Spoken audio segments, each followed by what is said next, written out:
ഒന്നും പോലും ഉണ്ടായിട്ടില്ലേ? അതെന്ത് പറ്റി? എന്താ റിലേഷൻഷിപ്പ് ഒന്നും ഉണ്ടാവാഞ്ഞേ? എന്താന്ന് ചോദിച്ചാ എനിക്ക് തോന്നുന്നവർക്ക് എന്നോട് ഇഷ്ടം തോന്നുന്നില്ല, എനിക്ക് എന്നോട് ഇഷ്ടം തോന്നുന്നവർക്ക് എനിക്ക് അങ്ങോട്ടും തോന്നുന്നില്ല. അങ്ങനെ ഒരു ക്ലാഷ് ആയിരുന്നു. അപ്പൊ ലൈൻ ഒന്നും ഉണ്ടായിട്ടില്ല? ഇല്ല. എന്നാ റീസെന്റ് ആയിട്ട് ആരോടെങ്കിലും ഇഷ്ടം തോന്നുന്നു? റീസെന്റ് ആയിട്ട് ഇപ്പൊ സംസാരിക്കുന്ന ആരോടെങ്കിലും ഇഷ്ടം തോന്നുന്നുണ്ടോ? ഒരാളോട് ഇഷ്ടമൊക്കെ ഉണ്ട്. എന്നാ പറ, ഇഷ്ടമാണെന്ന് പറ അയാളോട്. ഞാൻ പറയത്തില്ല. ഭയങ്കര ഈഗോ ആണല്ലോ. ഈഗോ ഒന്നും അല്ല. പിന്നല്ലാതെ ഇനിയിപ്പൊ നമ്മൾ അങ്ങോട്ട് പോയി ഇഷ്ടമാണെന്ന് പറഞ്ഞിട്ട് ആളുടെ മനസ്സിൽ നമ്മളോട് ഇഷ്ടമൊന്നും ഇല്ലെങ്കിൽ നമ്മൾ ചമ്മി പോത്തില്ലേ? അങ്ങനൊന്നും ചമ്മി പോത്തില്ല. ഇഷ്ടമാണെന്ന് പറ. ഇഷ്ടവാ. ആരോടടി നീ കൊഞ്ചു കുഴയുന്നത്? താടിയ phone.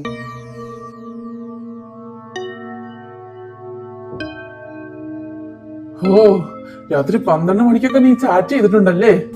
I love you dear. നമുക്ക് വേഗം കാണണം കേട്ടോ. അമ്മേ, ഇവള് കള്ളിയായിരുന്നമ്മേ. ഇവള് കണ്ട അവന്മാരെയൊക്കെ വിളിച്ച് സംസാരിക്കുന്നമ്മേ. ഞാൻ ഒളിഞ്ഞു നിന്ന് കേട്ട്. ഈ കള്ളി ഇത്രയും നാളെ എന്നെ പറ്റിക്കുമായിരുന്നു. എന്റെ മോനെ നീ പൊട്ടനാക്കിയോടി.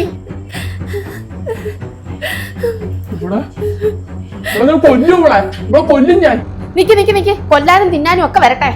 നീ ഒന്ന് സമാധാനപ്പെട്. നാട്ടുകൂട്ടത്തെയും നമ്മുടെ ബന്ധുക്കാരെയും സ്വന്തക്കാരെയൊക്കെ വിളിച്ചു വരുത്താം. കൂടെ ആലോചിച്ചിട്ട് തീരുമാനിക്കാം ഇവളെ എന്തോ ചെയ്യണോന്ന്. പോരുംപട്ടവള്.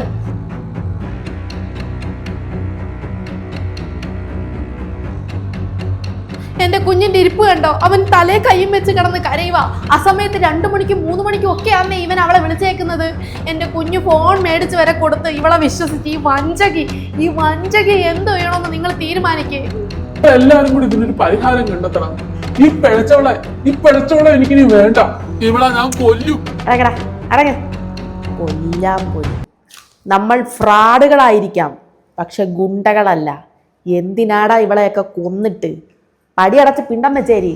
അപ്പൊ കൊച്ചിനെ എന്തോ ചെയ്യണം? പഴച്ചോടെ വയറ്റി പറഞ്ഞ കൊച്ച് പഴച്ചത് തന്നെയാ. കൊച്ചിനെ പടിയടച്ച് പിണ്ടം വെച്ചേരി. തന്റെ മോടെ കുഞ്ഞാണെങ്കിൽ താനിത് ചെയ്യുവോ? അതിന്റെ അർത്ഥം എന്തുവാ?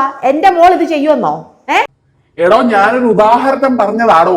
ഉദാഹരണം നീ അങ്ങനെ ഇപ്പൊ എന്റെ മോളെ വെച്ചുണ്ടാക്കണ്ടാടാ. നിന്റെ മോള അതിനൊക്കെ നിങ്ങൾ എല്ലാരും കൂടി എന്താന്ന് വെച്ചാൽ തീരുമാനിക്കും. ഞാനും എന്റെ കുഞ്ഞൂടെ അനുഭവിച്ചോളാം. നിങ്ങളൊക്കെ ഇവിടെ വന്നല്ലോ, ഇത്രയും നേരമായിട്ട് ആരെങ്കിലും ഒന്ന് അന്വേഷിച്ചോ എനിക്ക് എന്താ പറ്റിയേ, ഞാൻ എന്താ ഇങ്ങനെ ചെയ്തേന്ന്? ആ സമയത്ത് ഞാനൊരുത്തിന് ഫോൺ വിളിക്കുന്നുണ്ടെന്ന് നിങ്ങൾ എല്ലാരും പറയുന്നു. ആ സമയത്ത് എന്റെ ഭർത്താവ് എന്തെന്ന് ആരെങ്കിലും അന്വേഷിച്ചോ? കല്യാണം കഴിഞ്ഞ് വീട്ടിൽ വന്ന് ഇന്നേ വരെ എന്റെ ഭർത്താവിൽ നിന്ന് ഒരു പരിഗണന എനിക്ക് കിട്ടിയിട്ടില്ല. അയാൾക്ക് എപ്പോഴും അയാളുടെ ലോകമായിരുന്നു. അമ്മേ, സിനിമയ്ക്ക് പോന്നു കേട്ടോ. ആരുടെ കൂടെ? ചേട്ടന്റെ കൂടെ. അവന്റെ കൂടോ? അവനങ്ങനെ നിന്നെ കൊണ്ടുള്ള സാധ്യത ഇല്ലല്ലോ. അല്ല, ഫോണിൽ ഇന്ന് ലീവ് ചോദിക്കുന്ന കേട്ട് സിനിമയ്ക്ക് പോകണമെന്ന് പറഞ്ഞിട്ടേ. അപ്പം എന്തായാലും എന്നെ കൊണ്ടുപോയിരിക്കല്ലോ. ഞാൻ അതാ റെഡിയായത്. ചേട്ടാ, ഞാൻ റെഡിയായി. ഇത് മതിയോ ഡ്രസ്സ്? നീ എവിടെ പോന്ന്? നമ്മൾ സിനിമയ്ക്ക് പോവല്ലേ? നിന്നെ കൊണ്ടോ? ഞാനാ? ഒന്ന് പോയടി. പിന്നെ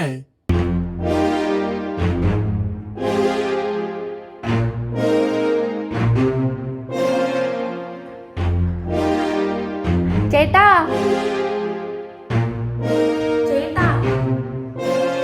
എന്തുവാടി? കൊച്ചു വയറ്റി കിടന്ന് ചവിട്ടുന്നെങ്കിൽ നീ തിരിച്ചൊരു ചവിട്ട് കൊടുക്കും. ഓരോരോ പുതുമകള്. ഹലോ, ഇന്നത്തെ ഹസ്ബൻഡ് ഇവിടെ ഇല്ല കേട്ടോ, മീറ്റിംഗിന് പോയേക്കുവാ. ആണോ? ഞാൻ അങ്ങോട്ട് വരാം. വേണ്ട, ഞാൻ വരാം, ഒരു പ്രശ്നവുമില്ല. ചേട്ടാ എന്താടി? ഇന്ന് ഹോസ്പിറ്റലിൽ പോകേണ്ട ദിവസമല്ലേ? എനിക്കാണെങ്കിൽ നല്ല നടുവേദനയുണ്ട്. എനിക്ക് സമയമൊന്നുമില്ല. നീ നിന്റെ കാര്യം തിരക്ക്. എനിക്ക് എന്തൊക്കെ ജോലി തിരക്കുള്ളതാ. എല്ലാവരും ഓരോ ഹസ്ബൻഡും ഒക്കെ ആയിട്ടാ വരുന്നത്. ഞാൻ ഇന്ന് വരെ നിങ്ങളുമായിട്ട് മിണ്ടാതെ എന്റെ അമ്മയെ വിളിച്ചോണ്ട് പോകാനുള്ള ശല്യമൊക്കെ. ഇവിടുത്തെ മൂദേവി അന്ന് അവളുടെ കൂടെ പോ. ഞാൻ വരാടി. വേണ്ട, നിങ്ങൾ അവിടെ കൂടെ പോ. മഞ്ജു, നീ കട്ട് ചെയ്യല്ലേ, ഞാൻ വരാം.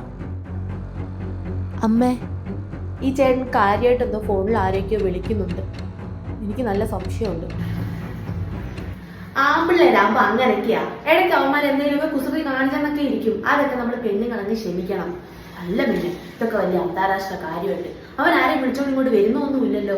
ഒന്ന് ഫോണിൽ സംസാരിക്കുന്നതല്ലേ, അതൊന്നും നീ കണ്ടില്ലെന്നങ്ങ് നടിക്കടി. ഇവന്റെ അപ്പൻ ആരായിരുന്നു മോൻ? ഞാൻ ഇവിടെ ഇരിക്കെ 2-3 പെണ്ണുങ്ങളെ ഇവിടെ വിളിച്ചു വരുത്തുമായിരുന്നു. എത്ര വട്ടം ഞാൻ മുറുകി വെളിയിൽ കിടന്ന് ഉറങ്ങിയിട്ടുണ്ടെന്ന് അറിയാവോ?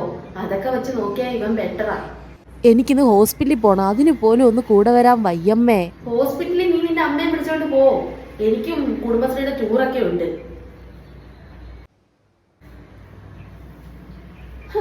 അല്ലേ, എന്നും ബിരിയാണി തിന്നാൻ പറ്റുമോ? ഇടയ്ക്കൊക്കെ കുഴിമന്തിയും പൊറോട്ടയും ബീഫും ഒക്കെ തിന്നണ്ടായോ? നിങ്ങൾ അവിടുത്താണ്. മോൻ എന്തു ആവാം, മരുമോൾ എന്തെങ്കിലും ചെയ്താൽ കുറ്റം പറഞ്ഞ അമ്മായിയമ്മേ ഇത്. പിന്നെ എന്റെ ഭർത്താവ് 24 മണിക്കൂർ ഫോണിലും. ശരിക്കും ഞാൻ ഈ വീട്ടിലും മടുത്തു.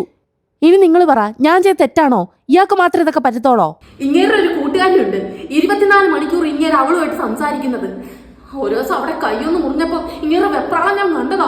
അയ്യോ വാവയുടെ കൈ മുറിഞ്ഞോ, വാവയ്ക്ക് വേദനിക്കുന്നുണ്ടോ, ഞാൻ ആശുപത്രി കൊണ്ടുപോകണോ, എന്തൊക്കെയായിരുന്നു.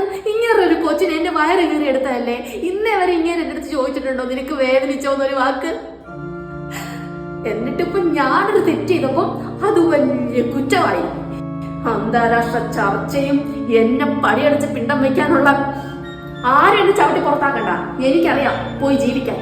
എന്റെ കുഞ്ഞിനെ ഞാൻ പ്രസവിച്ചതാണെങ്കിൽ അതിനെ ഞാൻ നോക്കും പൊന്നുപോലെ.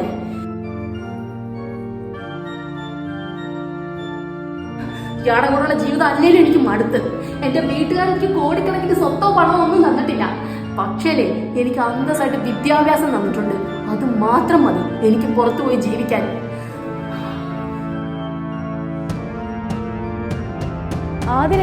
ദേ, വിളിച്ചു പോവരുത്. ഇനി അല്ലെങ്കിലും തിരിച്ച് നിങ്ങളുടെ ജീവിതത്തിലോട്ട് വരാൻ എനിക്ക് പറ്റത്തില്ല.